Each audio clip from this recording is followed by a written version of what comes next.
Attach this position, and this is going to come up to the object. So you're going to get this top part as a wedge. Where's the OH going to be over here on this carbon? Is it going to be a wedge or a dash? Has to come from underneath. When it comes from underneath, it breaks this one. It has to be anti-paraplanar, right? It has to come from underneath. It's going to break it up. So therefore the OH, you remember it's attacking as an H2O. You're going to attack it, you're going to get OH2 plus, and the H plus falls off, right? I'm not showing you that. So you just get an OH over there. Is it going to be a dash or a hash? Oh, sorry, a wedge or a dash?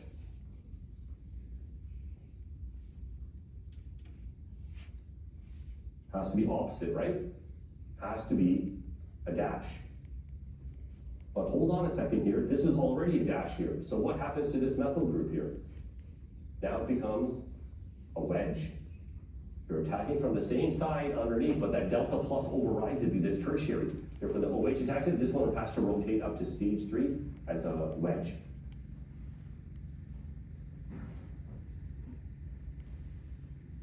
Okay.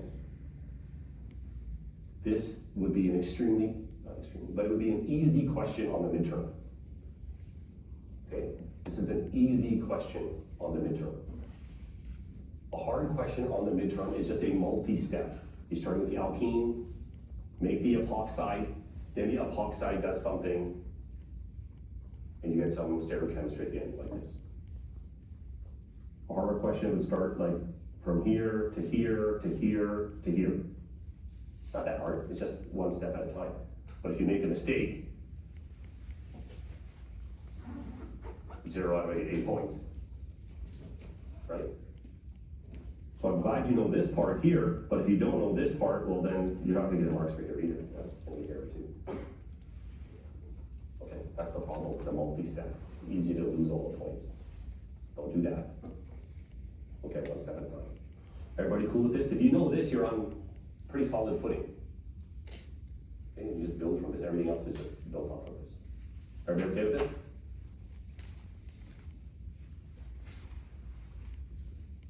That's considered the major product, right?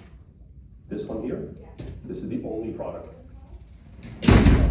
Because it's secondary versus tertiary. Okay? It's secondary versus tertiary. It's always going to go tertiary in that case. If it's secondary and secondary, the electronics are the same, but if they're, so it'll be equal, but if you have a wedge, like a methyl group sticking up, which will block it, but remember that group is still secondary, so the electrophilic center is the same, it's just the sterics that block it.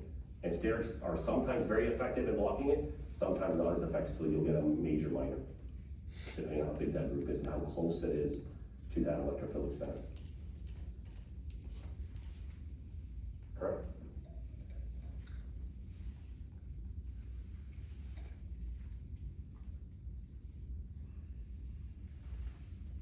You're a single person, I'll give you an analogy.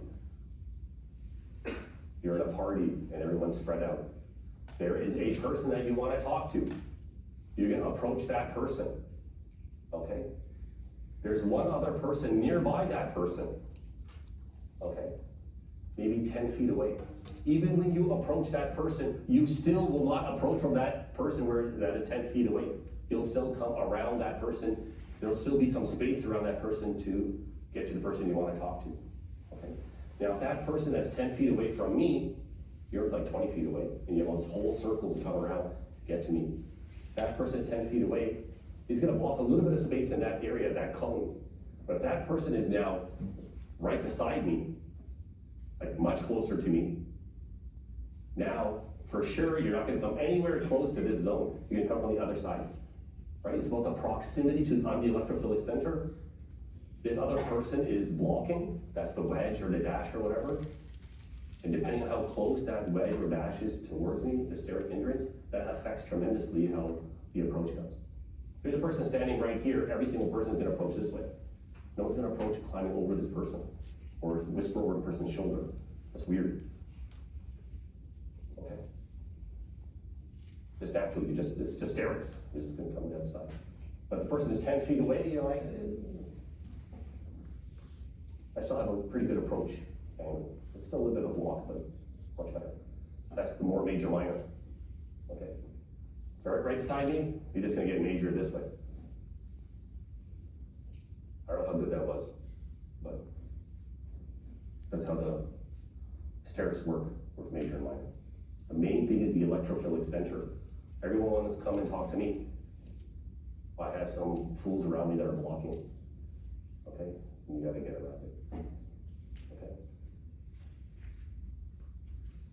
As a professor, I'm always the highlight of the party wherever I go. Okay?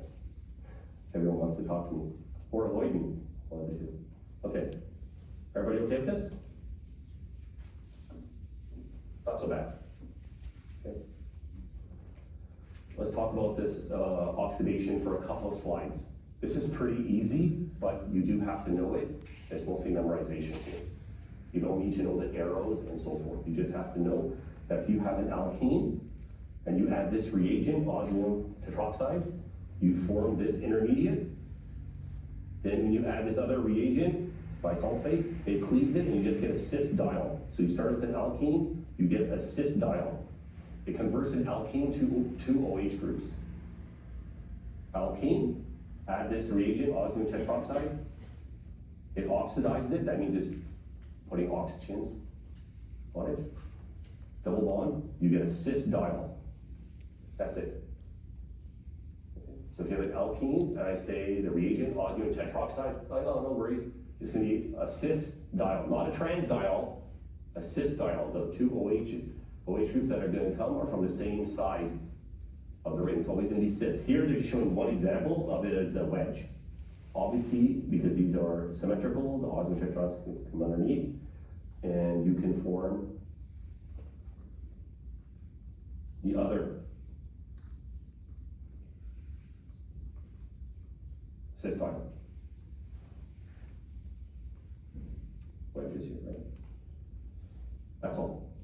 Okay? Because the osmium tetroxide is a single reagent, it has to come from the top or the bottom, form this ring structure of the osmium. You add sodium bisulfate, it cleaves it and just replaces it with hydrogens. So you get two OHs there. Okay? This osmium tetroxide.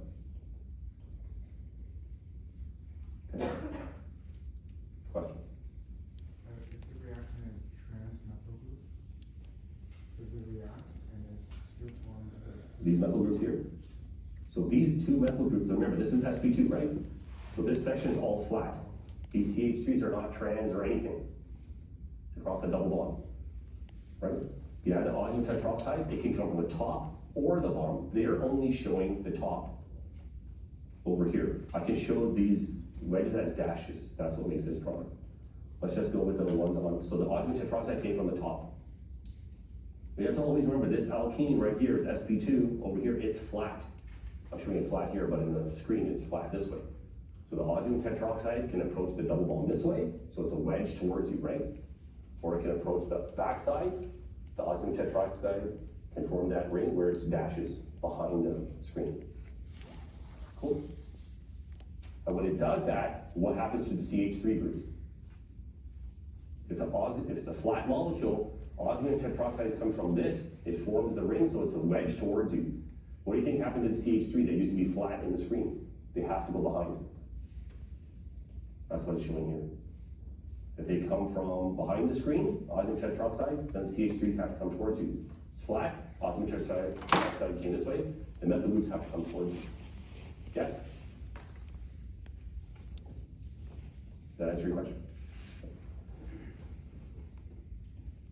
Cis diol, that's all you end up with. So you have an alkene, it's flat. Osmium tetroxide, it comes. You do another transformation, sodium bisulfate over here, and all you're doing is converting that alkene to a cis diol. Everybody okay with that? If I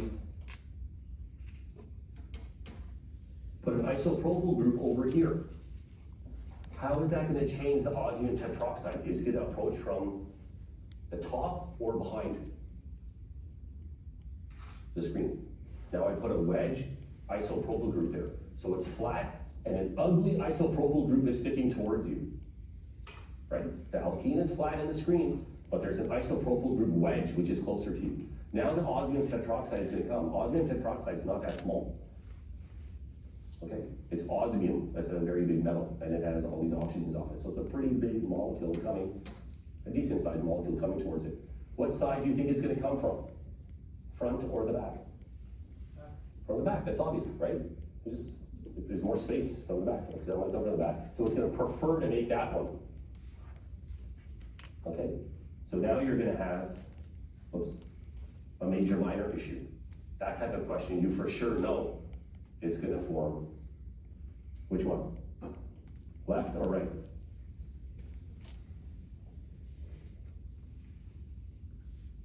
Left or right?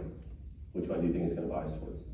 To the right one, right? Because there's a huge, I'm not showing it here, but there's a huge isopropyl group wedge sticking towards you.